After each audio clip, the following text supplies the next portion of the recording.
How's it going, everyone? Welcome again to another video. In this one I'm going to be showing you something that I use a lot of the time for my projects, and it's my airbrush. This one is an Evolution, and if you want to buy this one, or if you want to see which one I have exactly of everything that I'm going to be showing you in this video, you're going to find the links in the description down below for you. And without further ado, let's get started. This is the one that I use. You don't need to use this one, and the process should be almost exactly the same for some other airbrush outside in the market.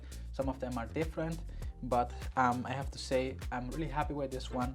Before we start with the cleaning, I have to say the manufacturer recommends to don't use an ultrasonic cleaner, so I will not use it. This thing is not cheap and I want to preserve it, so I'm going to be showing you right now what I use to clean it. I bought a really cheap cleaning kit with some brushes in this pins. This is one of the things that I'm going to be using in this video to clean it.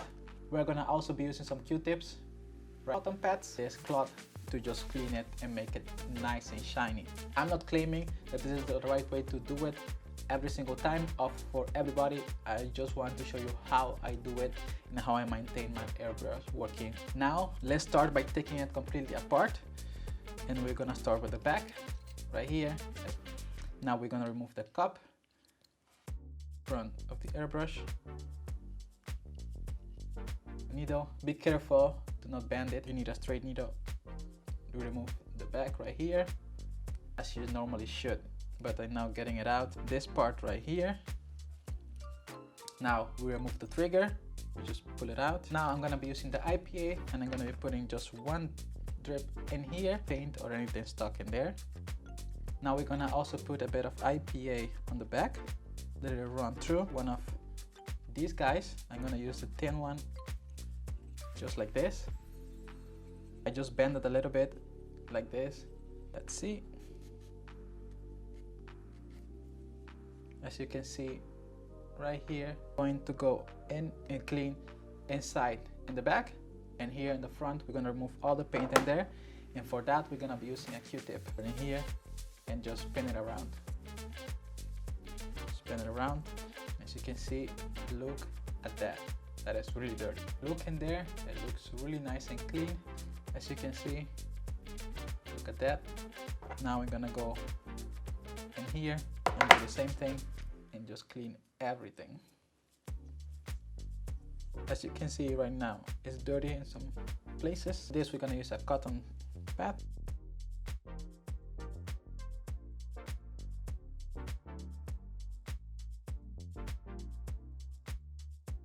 That is when I use the cloth. Just put it in here and just remove all the residual from the cotton. Here you go. Now we are going to clean the cup. The cup is also a little bit dirty on the outside. Make sure we remove all the paint. Now the threads. Just check them that they are nice and clean. You see, a little bit. So here, we put it in here and we just clean it like this. Now let's clean the trigger.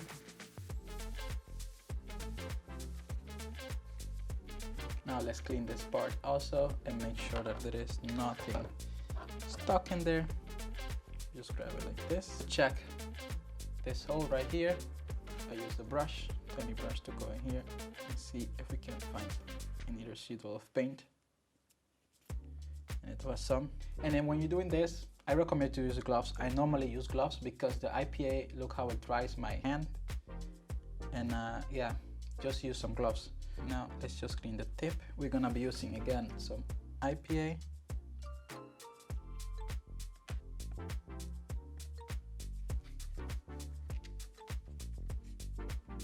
Then I use the brush and just spin it around. Just squeeze it in there, spin it around, and as you can see, it is a bit dirty. It's really important for it to be clean, otherwise you're gonna be getting clogs. I'm gonna first just clean the tip here, and this is the point when you really gonna be needing this one to go in there. Just like to grab it like this. We're in here, just spin it around. Don't put too much pressure on the front because otherwise you're gonna damage the hole. Then I like to use one of the brushes, and again, don't put too much pressure in so you're gonna damage the tip. You don't want to damage the tip. Just put it in gently and just spin it around. But before we put it together, the needle, I like to actually use some olive oil from the kitchen, one of this, and I just put a dip on, and then I'm gonna grab the needle and I'm gonna put some olive oil on the needle, and it's gonna make everything nice and smooth when airbrushing. So it doesn't have to be a lot, it's just smear it a little bit. Everything that I'm using on the video is going to be in the description down below for you to, and if you have any questions, also let me know. But before we finish this one, let's put it together.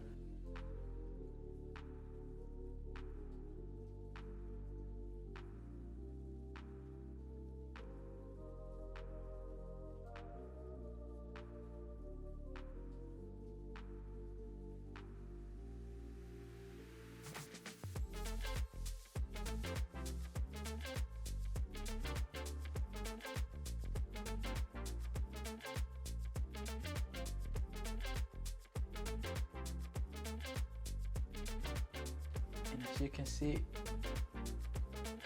it's just like brand new. Now that we are ready, here you go. This is the final result. Airbrush is complete, ready to go. Looks beautiful, like when I bought it. If you have not seen some of the things I do on my channel, this controller was one of them. This is a fully customized PlayStation 5 controller, and everything you see painted here was done with the airbrush inside my room, and it's really nice. So if you have any questions or anything about my airbrush, of the tools that I use, let me know in the comments down below what you think about the video or about the airbrush. If you have any recommendations, maybe I can do something in a better way. Remember, I'm not a professional, I'm just sharing with you the way that I do it, and I hope you like it. My name is EJ, and I will see you on next time.